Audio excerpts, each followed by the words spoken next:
하겠습니다. 오늘 함께 읽으신 요한복음 17장 말씀은 예수님의 소위 그 중보의 기도고, 또 별명으로는 제사장의 기도다, 또 그렇게도 말씀을 하고 있습니다. 여러분, 제사장이 뭡니까? 특별히 대제사장의 기도라 그러는데 1년에 한 번 그 백성들의 죄를 회개하고 또 용서함 받기 위해서 제물을 가지고 피를 가지고 지성소에 들어가서 핏부림을 통해서 중보를 하는 것이죠. 그런데 예수님께서는 실제로 당신께서 피의 제사 제물이 되셔서 이제 십자가에 돌아가심으로 말미암아 하나님과 우리와의 화목 제물이 되셨다, 이렇게 말씀하고 있죠. 그러니까 대제사장의 기도라고 하는 것은 바로 하나님과 우리 사이에 중보자의 어떤 역할을 이야기하고 있는데, 오늘 이 본문의 말씀이 그렇다는 것입니다. 예수님께서 당시 시간적으로도 예수님 십자가를 지시기 바로 직전의 상황으로 이렇게 알려져 있습니다. 그렇기 때문에 이 직전의 상황 가운데서 이 두고 가실 제자들을 바라보면서, 또 우리 이 땅의 수많은 성도들을 바라보시면서 이 기도를 하나님께 이렇게 올려드리고 있는 것이죠. 여러분, 누군가 우리를 위해서 기도한다는 것이 얼마나 참 고마운 일입니까? 여러분, 우리가 누군가 이렇게 집이든지 또는 기도실이든지 예배 시간 중이든지 그분이 나를 지금 내가 온 곳을 모르고 있는 상황 가운데서, 이를테면 퇴근을 하고 집에 살짝 문 열고 들어갔는데 방에서 막 기도 소리가 들려요.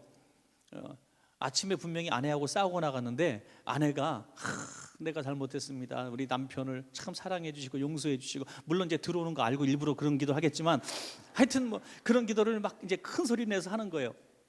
그럼 남편이 얼마나 가슴이 뭉클. 또 아주 속 되게 썩히는 아들이, 이게 놈이라 그래야지, 아들놈이 하여튼 말썽 됐다 피고 들어왔는데 밤에 새벽녘쯤에 엄마가 머리맡에서 이 아들 하나님 정말 하나님께서 귀하게 여겨주시고 하면서 눈물을 톡톡 떨어뜨리고, 이게 머리맡에 눈물, 예화는 많이 들어가지고 나도 그렇게 하면 될 걸 알고 이제 가짜 물도 떨어뜨리면서 이렇게 기도하는 거죠. 그러면 그 기도를 들은 아들은 실제로 엄청난 충격을 받아요. 야, 나를 위해서 그렇게 기도하는 분이 있구나. 여러분, 구역장님들, 교구장님들, 기관장님들, 또 우리 장로님들, 권사님들, 이런 직분자들 정말 기도의 중보자가 되어야 될 줄로 믿습니다. 이게 최고로 귀한 거예요. 저는 어떤 성도님들이 어떤 문제를 안고 있을 때 참 제가 할 수 있는 것이 없어서 기도밖에 할 수 없습니다, 그러면은 성도님들이 굉장히 기분이 더 좋아하시면서 목사님이 기도면 됐지 뭘 더 이상 필요합니까? 이럴 때는 얼마나 행복한지 몰라요. 그러니까 기도의 힘을 알고 의지하는 사람은 기도의 소중함을 안다는 것입니다. 그러므로 더구나 예수님께서 우리를 위해서 중보의 기도를 하신다고 생각한다면 이건 얼마나 우리에게 큰 위로가 되는지 알 수가 없습니다. 여러분, 이 본문의 기도가 제자들만 위한 기도가 아니라 오늘 저와 여러분을 위한 동일한 기도인 것을 믿으시기 바랍니다. 오늘 17장 20절 말씀에 보면, 내가 비옵는 것은 이 사람들만 위함이 아니요, 제자들만 위한 것이 아니라 그들의 말로 말미암아 앞으로 장차 이 전도의 대화로 말미암아 많은 사람들이 믿게 되는 나를 믿는 사람들도 위함입니다 라고 얘기하고 있어요. 그러니까 앞으로 복음을 받아들이고 믿는 수많은 오고 가는 세대의 전 세계 그리스도인들을 향하신 말씀이라는 거죠. 그들도 내가 위함으로 말한다는 것입니다. 그러므로 이 기도는 오늘 저와 여러분을 위해서 지금도 계속되고 있는 성령님의 기도이죠. 로마서 8장 26절에 말할 수 없는 탄식으로 우리를 위해서 친히 간구하시는 분이 성령님이시라고 했습니다. 그 성령님께서 오늘 우리를 위해서 하는 기도가 오늘 이 동일한 기도인 것을 믿으시기 바랍니다. 예수님이 보내신 영이 우리를 위해서 기도하시니 그 기도가 동일한 기도라고 하는 것이죠. 오늘 기도의 내용을 들으시고 우리가 큰 위로와 힘을 얻는 시간 되기를 바랍니다. 여러분, 예수님께서 오늘 이 기도의 내용을 우리에게 보여주실 때 저는 기도 내용에, 참 구체적인 기도 내용에 너무 감동을 받게 돼요. 그냥 막연한 축복이 아니라 너무나 섬세한 축복이 담겨져 있습니다. 저는 세 가지 정도, 이게 뒤에 보면요, 계속 반복되는 말씀도 있고 또 다른 말씀도 있는데, 이거 다 하다 보면 너무 강해가 되니까 어려워지니까 아주 단순하게 세 종류로만 한번 살펴보도록 하겠습니다. 첫째는 11절 말씀입니다. 나는 세상에 더 있지 아니하오나 그들은 세상에 있사옵고, 이제 주님은 승천하셔서 하나님 우편에 가는데 이제 이 제자들은 데리고 갈 수가 없다는 거죠. 그들은 세상에 남겨지는 사람들이 된다는 것이죠. 그래서 나는 아버지께로 가옵나니 거룩하신 아버지요, 내게 주신 아버지 이름으로 그들을 보존하사 우리와 같이 그들도 하나가 되게 하옵소서.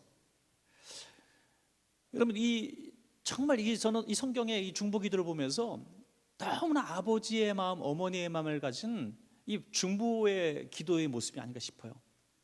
형제가 많은 집안에 어른께서 이제 나이가 드셔서 이제 돌아가시게 될 때 아들, 딸, 며느리들 쭉 앉아 있는데 무슨 말씀을 하고 가시겠어요?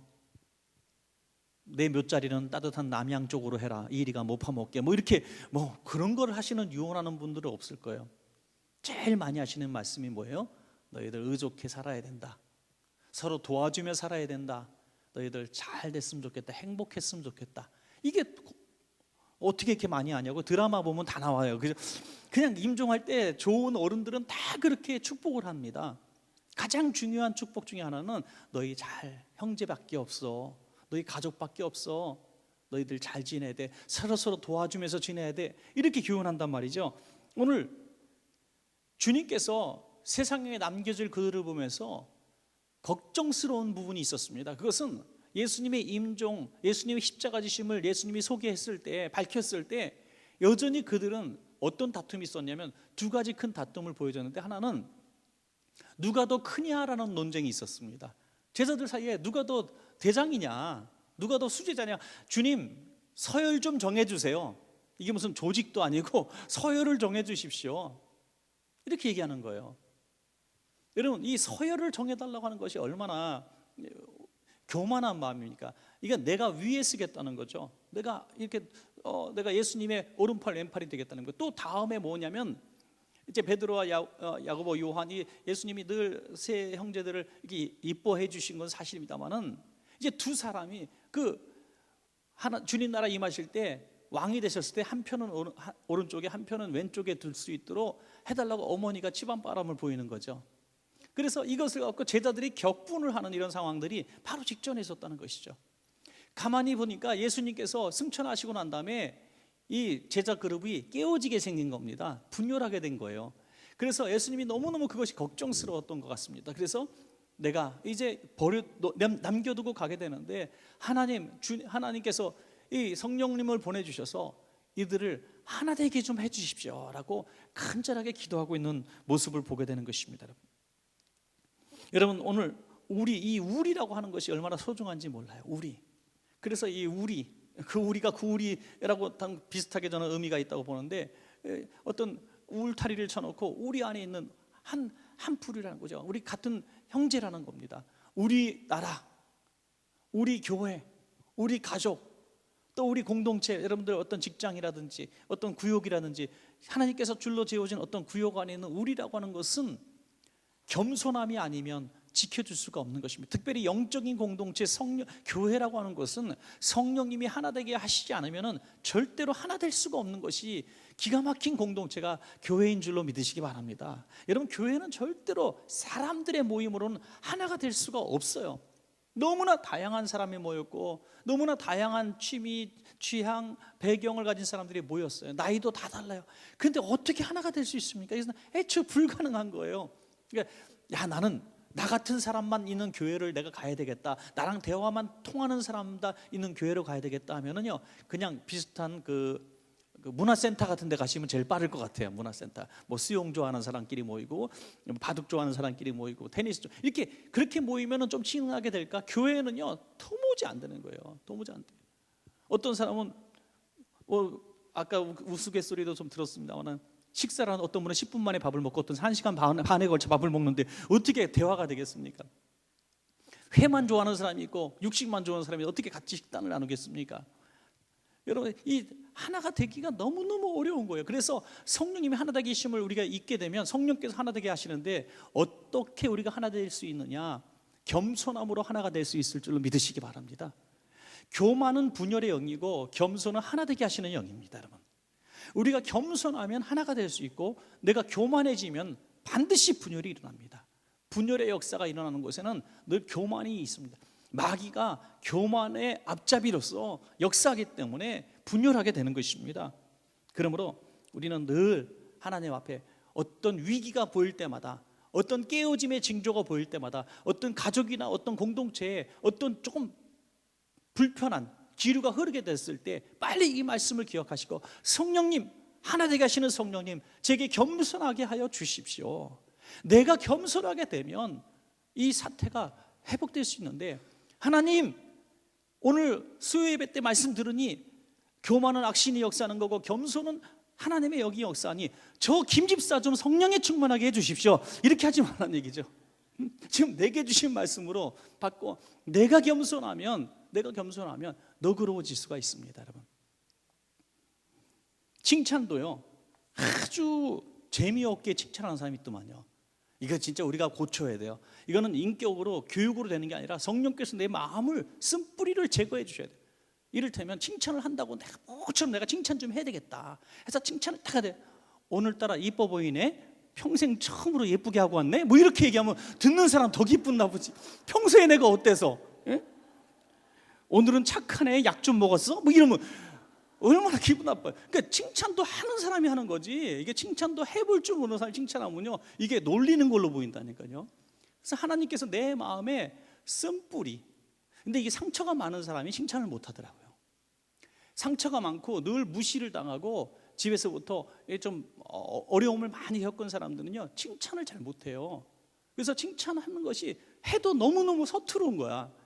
근데 성령님께서 내 마음을 싹 청소해 주시고 주관해 주시면 주님의 마음이 들어가는 겁니다. 주님의 마음이. 마태복음 11장 29절에 나는 마음이 온유하고 겸손하니 나의 멍에를 메고 내게 배우라 말씀하셨습니다. 주님의 마음은 너그러운 마음이에요. 온유한 마음입니다. 그러면은 우리가 내가 겸손해지고 하나가 될 수가 있습니다. 여러분, 우리는 혈통적으로, 육신적으로, 또 신분적으로, 지혜, 지식으로 절대로 재물, 물질의 수준으로 하나 될 수 없어요. 이거는 우리 절대적으로 하나 될 수 없습니다. 그러나 우리는 주님 안에서는 하나가 될 수 있습니다. 왜냐하면 십자가 위에서 나를 위해서 죽으신 주님이 아니라 우리를 위해서 죽으셨기 때문입니다. 너와 나를 위해서 죽으셨기 때문입니다. 그렇기 때문에 우리는 주님 안에서 하나가 될 수가 있을 줄로 믿습니다. 여러분, 주님 안에서. 이를테면 아주 단순한 예화입니다. 이 수술을 해야 살 수 있는 환자인데 이 사람이 세계에서 제일 큰 재벌이라 할지라도 똑같은 치료 받아야 낫고요, 이 사람은 노숙자예요. 아무것도 가지지 않았어요. 형제자매 하나도 없는 고아예요. 그렇지만 이 사람도 동일한 의사의 손길을 통해서 동일하게 치료를 받을 수 있는 겁니다. 그 사람 너 얼마나 가졌어? 내가 치료해 줄게. 너 없어? 내가 안 해줄게. 이런 개념이 아니라는 거죠. 주님께서 동일한 손길로 동일하게 치료할 수 있다는 것입니다. 그러므로 세상적인 모든 외모라든지 껍데기라고 말하는 거죠. 껍데기, 뭐 신분, 인종 이런 것들 다 내려놓고 가진 재산 내려놓고 우리는 예수 그리스도 앞에 정말 벌거벗은 몸으로 우리는 동일한 구원을 얻었다는 사실을 깨닫게 될 때 우리는 모두가 죄인이었는데 모두가 주님의 은혜로 구원받았다는 그 동일한 구원의 기쁨 속에서 우리는 하나가 될 수 있을 줄로 믿습니다. 여러분, 2002년 월드컵 때 보니까 막 길거리에 나와서 아무도 모르는 사람끼리 막 껴안고 손뼉을 치고 막 탁탁 타치해가면서 하이파이브 하면서 지나가고 난리가 아니더만요. 난리가 아니. 우리 교회에서도 그 월드컵 그 영상 틀어놓고 교인들끼리 옆에 처음 보는 새신자인데도 서로 얼굴 처음 봤는데도 좋다고 막 박수치고 막 그냥 너무너무 신나고, 여기서 예배당에서 막 기쁘게 신나고 오늘 기분 좋다고 나가서 오비배어찍 가는 사람은 없었지만 하여튼 막 길거리로 나가 어떤 분은요 이 피켓 같은 거 들고 마이크 들고 신촌 내거리까지 걸어갔다. 너무너무 좋아. 그러니까 이 구원의 기쁨 속에 있는 사람은요 모두가 너그러워질 수 있고 하나가 될 수 있습니다. 우리가 만약에 악한 영들의 역사에서 쨍쨍거리고 어떤 불편함의 기류가 있고 서로를 미워하는 마음, 불편한 마음들이 있을 때 이거는 분명히 악한 영의 역사입니다. 그럴 때 우리가 하나 될 수 있는 비결은 내 마음속에 주님의 구원의 즐거움이 회복되어지면 다 너그러워질 수가 있는 것입니다. 나 같은 죄인이 주님의 피로 구원받았는데, 나같이 못난 사람이 주님의 은혜로 죄 사함을 받고 천국을 얻게 되었는데 내가 누구를 정죄하리려 하는 것이죠. 너희 중에 죄 없는 자가 먼저 돌로 치라. 오늘 이 주님의 말씀인 것입니다. 누구를 미워해서 저 사람 때문에 내가 하나가 될 수 없고, 저 사람 때문에 내가 용서할 수 없고, 내가 저 사람 때문에 신앙생활에 즐거움이 없다고 하는 분들은 오늘 주님의 이 메시지를 이해하시고 성령 안에서 구원의 즐거움을 회복하셔서 너그러워지시고 하나가 되신 우리 주님의 겸손한 종들 되시기를 축원합니다. 또한 두 번째는요, 성도들에게 주님의 기쁨이 충만하게 해달라고 주님은 오늘 기도하고 있는 것이죠. 13절에 보니까 지금 내가 아버지께로 가오니 내가 세상에서 이 말을 하옵는 것은 그들로 내 기쁨을 그들 안에 충만히 가지게 하려 함이니이다. 여러분, 저는 이 부분이 너무 짠해요. 짠. 주님은 지금 십자가를 지시러 가는 길이에요. 죽으시러 가는 길에 내가 가진 기쁨을 저들도 갖기를 원한다고 말씀하고 있는 거예요. 이게 상황적으로 도무지 맞지 않는 겁니다. 죽는 사람에 대해서는 우리가 불편하고 죄송하고 이렇게 하는데 살아남은 사람들이 기쁜 거 아니에요? 그런데 십자가를 지시는 주님이 기쁘고 남겨진 사람들이 슬픔 속에 있을 것을 아신다는 거예요. 여러분, 이것이 신비입니다. 구원의 즐거움을 알고 죄사함의 은총을 아는 사람은 살아도 죽어도 주님 안에 기쁨이 변화되지 않는 것을 믿으시기 바랍니다. 그래서 빌립보서 4장 4절에 주 안에서 항상 기뻐하라. 내게 기쁨이 없고 불편하고 이 삶이 너무나 척박하고 하는 분들은 주님의 기쁨, 성령님의 기쁨을 오늘 회복하는 시간 되시기를 바랍니다. 찬송가 370장 너무나 좋은 찬양이에요. 주 안에 있는 나에게 딴 근심 있으랴. 십자가 밑에 나아가 내 짐을 풀었네. 주님을 찬송하면서 할렐루야 할렐루야. 내 앞길 멀고 그래도 험해도 나 주님만 따라가리. 아멘. 옛날 우리 어르신들이 참 많이 불렀던, 우리 할머니 권사님들이 정말 많이 불렀던 노래인데, 귀가 그냥 저도 이렇게 어렴풋이 그냥 옛날에 그냥 어려운 시절에 기도원이라든지 우리 옛날 성전이라든지 이런 데서 할머니들이 앉아서 이 찬양 불렀던 것이 살짝 이렇게 기억이 나요. 주 안에 있는 나. 악보가 필요 없어요. 일단은 악보가 필요 없고 가사만 됐다 크면 돼요. 하여간 그걸 보면서 똑같이 부르시는데, 이게 완전 타령이기도 하고 민요 같게도 부르면서 그냥 똑같이 부르시는데 그게 얼마나 무게감이 있는지 몰라. 얼마나 영적인 거인들의 찬양인지 알 수가 없어요. 얼마나 외롭고 힘들고 배고픔의 시대를 지냈습니까? 우리 할머니 세대라고 하는 것은 정말 일제시대를 경험했죠. 6.25 전쟁을 경험했죠. 또 수많은 보릿고개 배고픔과 배우지 못한 그 시절에 우리 며느리 생활로 살아갔던 우리 어머니들은 얼마나 힘들었겠어요. 정말 아들도 못 낳는다고 집에서 소박을 당해도 동네에서 동정하지 않는, 그 당연하게 여기는, 그렇게 정말 어려운 시대를 지났던 그 할머니들이 머리 허해가지고 주 안에는 나에게 딴 근심 없으랴 이렇게 얘기할 때 그 힘이 어디서 나 이거예요. 그 기쁨의 원천이 어디 있느냐 이거예요. 바로 성령님이 주시는 은혜인 줄로 믿습니다. 여러분, 교회 안에서 동일하신 주님, 동일하신 성령님을 의지하는 저와 여러분이 오늘 이 순간에 여기서 앉아서 지금 예배를 드리고 있는데, 우리도 동일하게 성령님이 역사하신다면 오늘 이 자리에서 우리는 딴 근심이 없어야 돼요. 똑같은 것이죠. 없어야 될 줄로 믿으시기 바랍니다. 딴 근심이 없어야 되는 거예요. 오늘 근심 염려가 가득 차 있을 수 있어요. 왜냐하면 너무나 세상은 너무나 문제가 많고 힘든 일들이 많기 때문이죠. 그러나 예배하는 그 순간에 우리가 이 근심을 내려놓지 못하고 짐을 풀지 못하면은, 또 위로를 받지 못하면은 우리는 어디서 기쁨을 찾을 수가 있겠습니까? 우리가 어디서 즐거움을 찾을 수 있겠습니까? 여러분, 세상에서 어디서 여러분들 즐거움을 찾을 수 있고 인생의 참 기쁨을 찾을 수 있겠습니까? 안 믿는 사람들이 얘기해요. 야, 너는 무슨 재미로 세상을 살아가니? 그렇게 얘기하는 사람들에게 되물으십시오. 너는 무슨 재미로 살아가냐? 기껏해야 술 먹고, 자기 놀고 싶은 대로 방탕하고, 그냥 그런 것밖에 더 있어요? 그 외에 뭐가 있어요? 그냥 육신의 즐거움이에요. 그거는 육신의 즐거움. 하지만 영혼의 즐거움은, 영적인 즐거움이 우리에게 진짜 즐거움인데, 이것은 성령님이 함께 하시는 즐거움이 아니면 도무지 이해할 수 없는 즐거움인 줄로 믿습니다. 그래서 우리는 이 최고의 즐거움을 예배 시간에 누려야 되는 것이죠. 주님께 이렇게 오늘 근심 염려 많은 분들은 이렇게 주님 앞에 오늘 기도하십시오. 주님께서 저를 위해서 주님의 기쁨이 충만하게 해달라고 기도해 주신 것을 제가 믿습니다. 오늘 이 순간에 십자가 지러 가시는 주님께서 누렸던 그 기가 막힌 평안과 기쁨을 제게도 주십시오. 그러면 성령님이 여러분의 근심을 다 가져가 주시고 오늘 분명히 기쁨을 물 붓듯이 부어주실 줄로 믿습니다. 여러분, 표정이 변할 수가 있어요. 정말 우리 원천교회 성도님들에게 최고의 칭송은 뭐냐면, 안 믿는 분들이나 또 어떤 동료 목사님이나 강사님들이 와서 참 많은 분들이 얘기하는데, 그것이 뭐냐면 원천교회 성도님들은 참 얼굴이 밝아요. 예쁘다고 안 했어요. 그러니까 저 얼굴이 밝아요. 예. 괜히 또 오해하지 마시고, 하여튼 목사님이 또 외모 지상주의다고, 그냥 밝다고요. 예. 하여튼 이건 뭐 피부 색깔이 아니라 표정이 밝다는 거예요. 기쁨이 있다는 거예요. 친절하다는 거예요. 여러분, 이 친절함이 기쁨에서 나오는 거예요. 친절함이. 내가 너무 힘들고 삶이 피곤하면 남 생각할 겨를이 없어. 옆에 이렇게 앉아, 저 좀 들어가지죠. 늦게 온 주제가 뭐 되지? 중간에 다리 이렇게 꼬 이렇게 되는 게요. 이게요, 마음의 여유가 없어서요. 은혜 받으러 와서 주님을 예배하러 와서도 그 자리 하나 불편하게 양보 못하면 우리가 어디 칼국수 줄 세치기 했다고 교회로 옮겨버려. 이거 정말 이거 기가 막힌 거 아닙니까? 이게 내 마음, 이건 어떤 예절이라든지 어떤 교육의 문제가 아니라 내가 마음의 여유가 없어서 그래요. 내 마음에 기쁨이 없어서 그래요. 내 마음에 기쁨이 있고 즐거움이 있고 풍성해지면요, 다 용납할 수 있고 용서해 줄 수 있고 너그러워질 수가 있는 것입니다.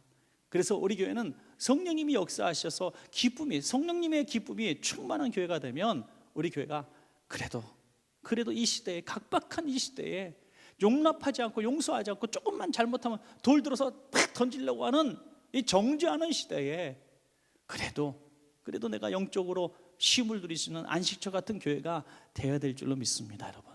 네. 그래서 너그러워지는 우리 교회가 되어야 되는 것이죠.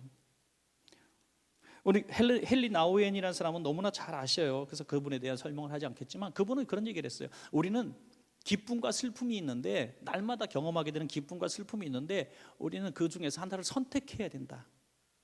두 개 하나 중에 딱 뽑아야 해요. 내가 지금 기뻐해야 될까 슬퍼해야 될까, 이 상황에서 기쁨을 딱 선택하라는 거예요. 학교를 떨어졌어요. 그래도 기쁨을 선택하라. 직장에 떨어졌어. 기쁨을 선택하라. 회사가 부도가 났어요. 그래도 기쁨을 취해보라는 거죠. 기쁨에, 물론 그 부분에 대해서는 기뻐할 수 없지만은 그래도 기쁨을 내가 뭔가 하나 찾아보라는 거예요. 그 변색되지 않는 기쁨, 변하지 않는 기쁨이 뭡니까? 주님이 주시는 기쁨밖에 없는 거예요. 그 기쁨을 내가 누리라서 하는 것이죠.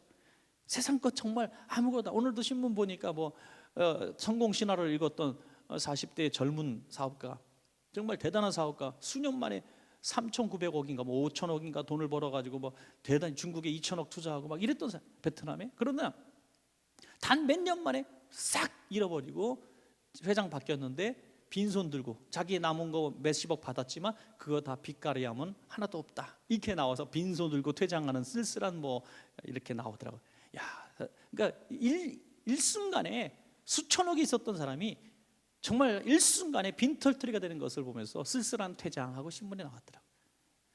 여러분, 세상 것 그렇게 다 잃어버리는데, 거기 잃어버림에도 불구하고 기뻐할 수 있는 그분. 근데 저는 그렇게 생각해요. 그 기사를 딱 보면서 많은 사람들은 야, 저 사람 젊은 나이에 끝났구나 라고 생각하지만, 제 머릿속에 번뜩이는 건 뭐냐면, 저는 그 사람을 만난 적도 없고 그분하고 밥 먹은 적도 없지만은 30대 중반에부터 불과 10년 만에 그렇게 큰 재벌이 될 수 있는 탁월한 능력이 있는 엔지니어라면, 저는 그분은 10년 내에 20년 내에 더 큰 재벌이 될 수 있다고 저는 믿습니다. 그분이 믿는지 안 믿는지는 난 몰라요. 쓸쓸한 퇴장이 아니라 화려한 재기가 될 수가 있는 것이죠.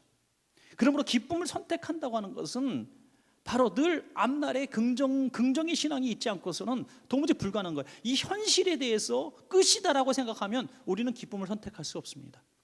이건 끝이 아니라 다음이 있다, 내일이 있다, 이 생각을 할 때 우리는 기쁨을 선택할 수 있을 줄로 믿습니다, 여러분.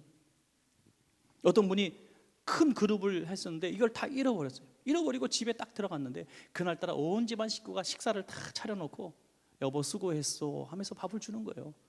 그때 남편과 아이들이 하나씩 허그를 하면서 이런 얘기를 했대요.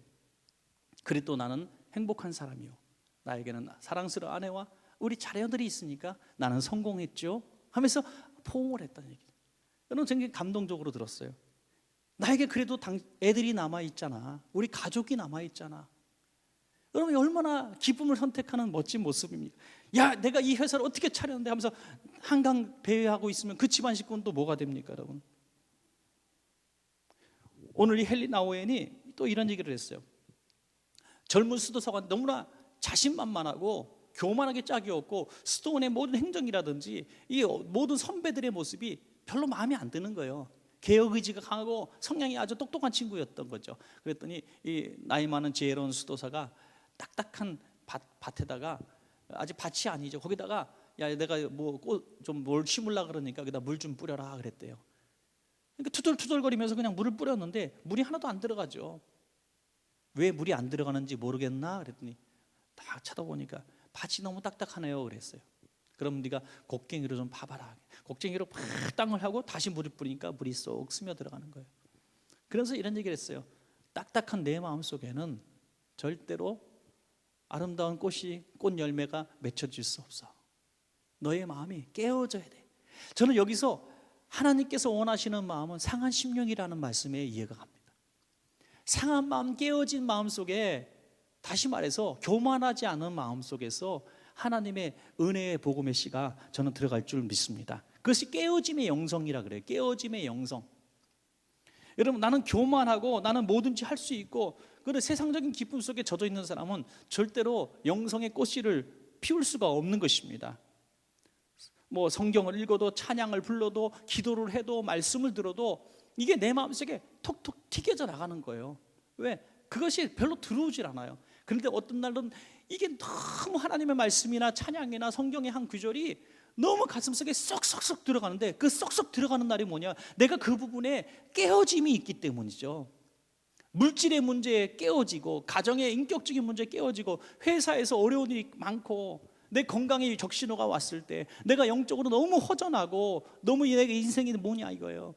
정말 내가 외롭고 고달프고 힘든 시간, 그 깨어짐의 그 장소로 복음의 씨가 쏙쏙 들어가기 때문에 우리가 그 은혜를 누리고 다시 기쁨을 찾게 되는 것이죠.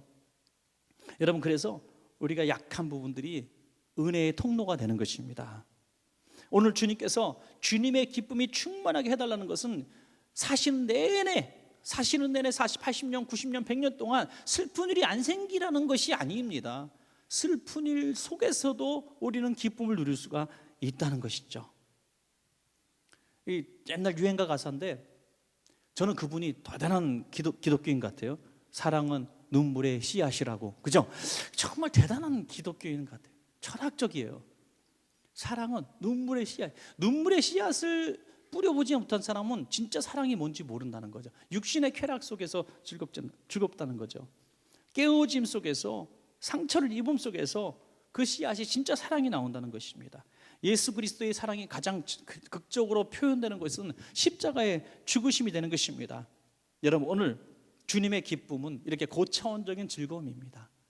오늘 주님께서 주는 그 기쁨이 어디로 여러분의 심령 속에 들어가야 꽃필 수 있냐면, 여러분의 상처난 그 아픔들, 여러분의 허전함, 여러분의 약점, 여러분들의 서글픈 그 삶을 오늘 이 기쁨을 담는 그릇으로 한번 사용해 보신다면 여러분, 주님의 기쁨이 여러분 가운데 임할 줄로 믿습니다. 마지막 세 번째는 성도들이 세상에 속한 자 되지 않게 해달라고 기도했습니다. 9절입니다. 내가 그들을 위하여 비옵나니, 내가 비옵는 것은 세상을 위함이 아니요 내게 주신 자들을 위함이니이다. 그들은 아버지의 것이로소이다 라고 했습니다. 지금 내가 기도하는 것은 세상을 위함이 아니에요.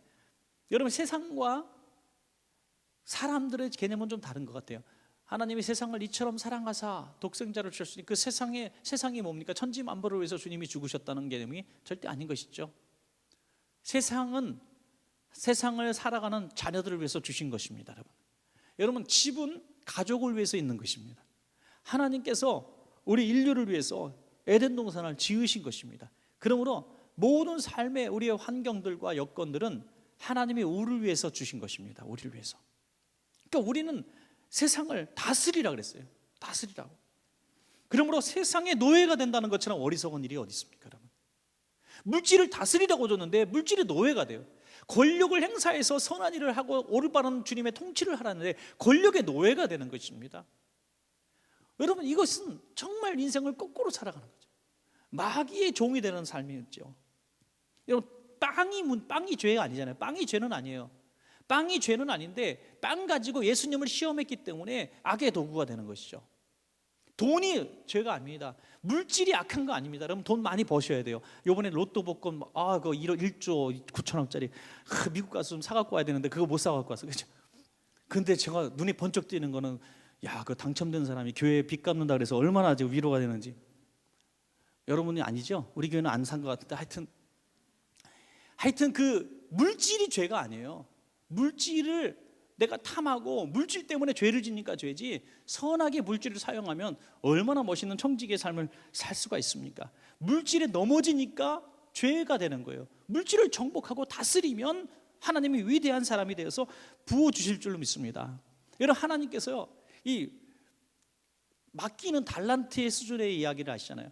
5달란트, 2달란트, 1달란트 맡겼는데 5달란트를 해결한 사람, 2배로 맡긴 사람은 10고를 다스리는 권세를 주시는 겁니다.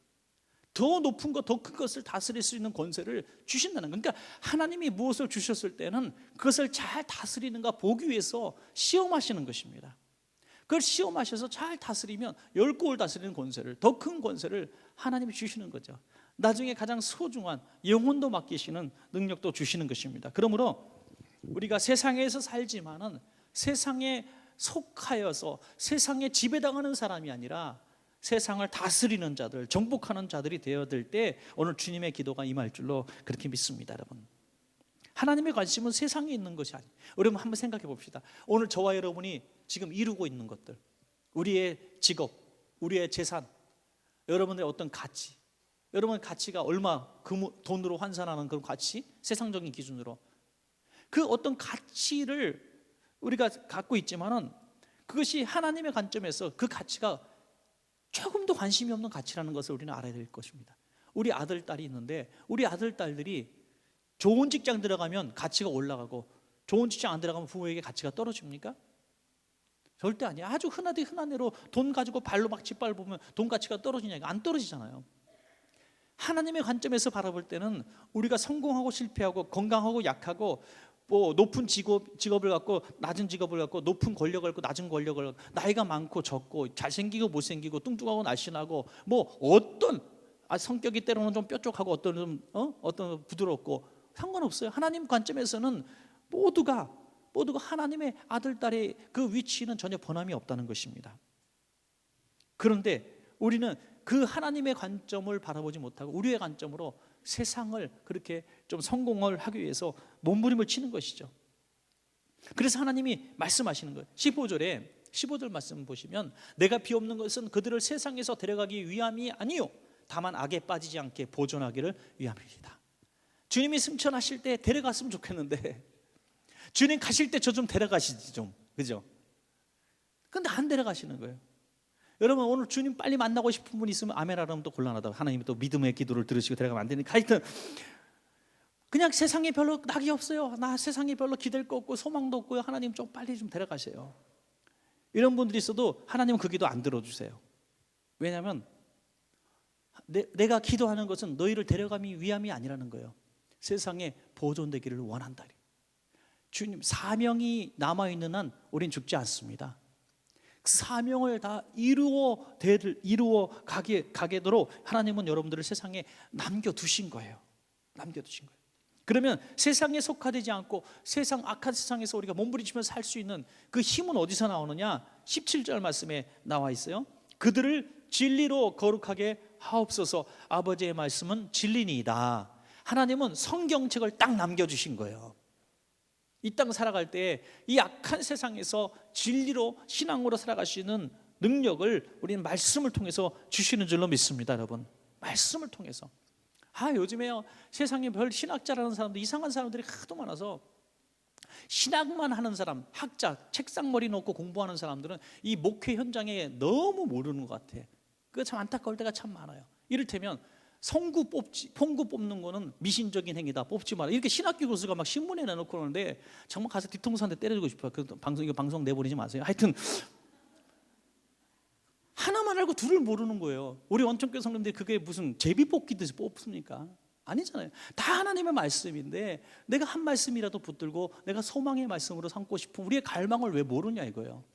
그 어떤 분이 반박문을 딱 써냈더라고요. 무슨 반박이냐면, 그렇다면 당신은 왜 집에다 액자를 걸어 놓습니까? 성구 액자를 왜 걸어 놓냐 이거예요. 하나님의 말씀이 다 하나님의 말씀인데 한 구절 네가 좋아하는 구절 뽑아갖고 왜 성경 니네 집에 걸어 놨냐 이거. 그분도 하나 걸려 있을 거예요. 신학교 교수니까. 그렇잖아요?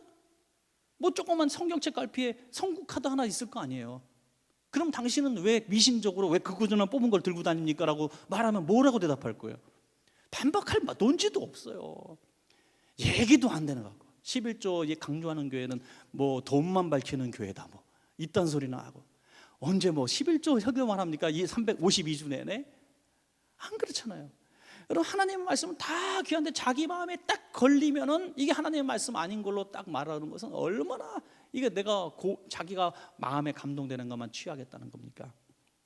여러분, 이 악한 세상에서 진리로 승리하시길 바랍니다. 진리, 하나님의 말씀이 가라면 가고 하나님의 말씀이 아니라면 아닌 거예요. 하나님의 말씀이 맞으면 맞는 거예요. 수많은 카톨릭에서 몸담았던 성도들이 많이 저는 기독교인이 되라고 봐요. 왜냐하면 이 신앙의 수준이 연조가 높아질수록 사람들은 이 성경의 탐구력이 더 생기는 것 같아요.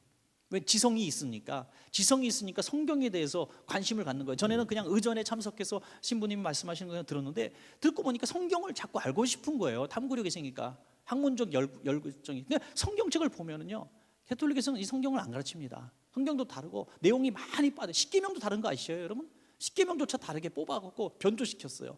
이걸 보면서 스트레스를 받기 시작하는 거죠. 신부님한테 가서 상담을 하는 거예요. 그래서 신부님, 왜 성경이 우리는 원어의 성경에 있는 이 부분들이 빠져 있습니까? 여러분, 할 말이 없는 거예요. 자기들의 신학에 맞지 않는 거 다 빼버린 거예요. 성경에 있는 것들을 왜 우리는 강조하지 않습니까? 라고 말해도, 그러니까 동성애에 대한 쓸데없는 소리도 하고, 그것도 받아들여야 된다고 말하고, 뭐 내가 내 죄를 사한다고 교황이 얘기하고, 자기가 무슨 권리로 죄를 사해 주는 권한이 있어요? 예수님이 아니면서. 그러니까 그런 데서 부딪히는 거예요. 그래서 말씀만 강조하는 데가 어디냐? 개신교밖에 없는 거죠. 그래서 말씀 때문에 돌아오는, 그래서 하나님께서 주신 말세의 가장 귀한 무기는 하나님의 말씀밖에 없어요. 하나님의 말씀을 탐구하고 우리 말씀을 배워야 되는 것이죠. 진리로 살아가는 사람이 거룩한 사람입니다, 여러분. 세상을 이길 수 있는 사람입니다. J.C. 펜이라고 하는 사람 얘기만 드리고 말씀 맺을게요. J.C. 펜이라는 사람이 정육점을 하는 사람이었습니다. 정육점을 하는데 이제 고기를 이렇게 납품을 하는데, 지금도 그렇습니다만은 호텔 정도의 고기를, 어떤 물건을 납품해야 최상위 물건이잖아요. 그래서 이분도 호텔에다가 이렇게 고기를 납품을 했는데, 그 호텔에서 고기 납품 받는 사람이 자꾸 뒷돈을 요구하는 거예요. 좀 돈을 더 내라 이거예요. 너희 브랜드 이미지도 높여주고 내가 계속 받아주니까 나한테 돈 좀 달라는 거예요. 그러니까 이 페니가 말하기를, 내가 당신에게 돈을 이렇게 주면서 내가 유지를 하려면 내가 고기질을 나쁜 걸 줘야 되는데, 그러면은 고객들이 맛없는 고기를 먹을 거 아니냐. 나는 그렇게 할 수가 없습니다. 그래서 거절을 했더니 쫓아낸 거예요. 물건을 받지 않는. 그래서 백화점에서 쫓겨났다는 소문이 나게 되고, 당신 물건이 질이 안 좋기 때문에 거기서 안 받는 거 아니냐는 소문이 나게 되고, 이 사람은 억울하게도 정육점을 망하게 됩니다. 얼마나 분합니까? 독실한 기독교인인데 내가 정직하게 살려고 했다가 망한 거예요. 조금 내가 뒷돈 좀 줄 걸. 조금 내가 좀 할 걸. 근데 그게 뭐 인사치레로 구두 상품권, 백화점 상품권 주는 게 아니겠죠. 뇌물이죠. 큰 금액을 요구했다는 거죠. 그런 개념은 분명히 우리는 다른 거예요. 고마워서 뭐 과일 바구니 선물한 것과 뇌물을, 그러니까 뭐 10% 달라, 뭐 이런 거겠죠. 그래서 불의와 타협하지 않은 것 때문에 망했어요. 그런데 이 사람은 하나님을 원망하지 않고 이제 조그만 또 다른 가게, 전혀 자기와 상관없는 자파상을 낸 거예요. 조그만 자파상을 냈으니 얼마나 어렵겠어요. 그런데 믿음이 너무너무 좋은 거예요, 이 사람이. 그 자파상 앞에 큰 성경 구절을 썼어요. 그의 나라와 그의 의를 구하라, 딱 써놨어요. 그의 나라와 의를 구하라. 이 조그만 자파상을 해놓고 그 걸어놓으니까 사람들이 다 비웃었다는 거예요. 야, 무슨 조그만 동네 자파상 내면서 그의 나라와 의를 구하느냐. 쫓겨난 주제에 비웃었지만 그 사람이 정말 당대에 얼마 되지 않아서 미국의 그때 상황으로 1700개 점포를 가진 대형 백화점의 백화점 왕이 됩니다. 할렐루야. 억만장자가 돼요. 억만장자. 예. 여러분, 하나님의 의와 또 하나님의 진리로 거룩한 세상을 살아가려고 몸부림치면, 세상에서는 바보 같고 너는 안 될 거라고 얘기하지만, 하나님의 방법대로 진리대로 거룩하게 살아가려고 몸부림치면 하나님이 도와주시는 것입니다. 하나님이 도와줍니다. 여러분, 이 정말 제가 이렇게 봐도요, 청년 실업 뭐 문제도 많고 하지만 틈이 없더만요. 사업하려고 해도 여러분 틈이 없더만요. 뭘 사업, 제가 또 그런 데 관심이 많아가지고 좀 이렇게 많이 보는데, 집사님이 이를테면 뭐 집 팔고 뭐 퇴직하고 돈이 얼마 있어, 뭐 하면 좋을까요? 저한테 물어봐도 답이 없어요. 정말 할 게 없어요. 뭐 하려 그러면 다 있어요. 여러분 이거 기가 막힌 발명품이다 하고 물어봐요. 그 비슷한 거 12가지 다 나와 있어요. 특허청에 등록 다 돼 있어요. 할 게 없어요. 이제 동남아나 가서 좀 어려운 지역에 가서 그거 쓰면 쓸까? 이 대한민국에서는 이제 내 지혜로 내 능력으로는 먹고 살 방법이 없어요. 잘 되는 건 간판 가게 하시면 좀 될지 모르겠어. 간판 가게 망하고 하니까 자꾸 간판은 바꾸더라고. 하여간 되는 게 없어. 먹고 살 거, 앞으로 우리 아들 딸들의 세대에는 먹고 사는 문제, 직장의 문제로 정말 힘들어질 것 같아요. 이런 시대를 살아가면서 우리가 무엇으로 세상을 이길 수 있겠습니까? 살아갈 수 있겠습니까? 진리로 거룩하게 살아가면 하나님이 성공시켜 주실 줄로 믿으시기 바랍니다. 오늘 그것을 위해서 주님이 기도하시기 때문이죠. 주님이 여러분들과 여러분들의 자녀를 위해서 지금도 기도하고 계십니다. 하나님, 이 아들은 진리로 거룩하게 살기 위해서 몸부림치는 아들입니다. 불의한 세상에서 신앙으로 살아가려고 몸부림치는 아들입니다. 하나님이 도와주세요.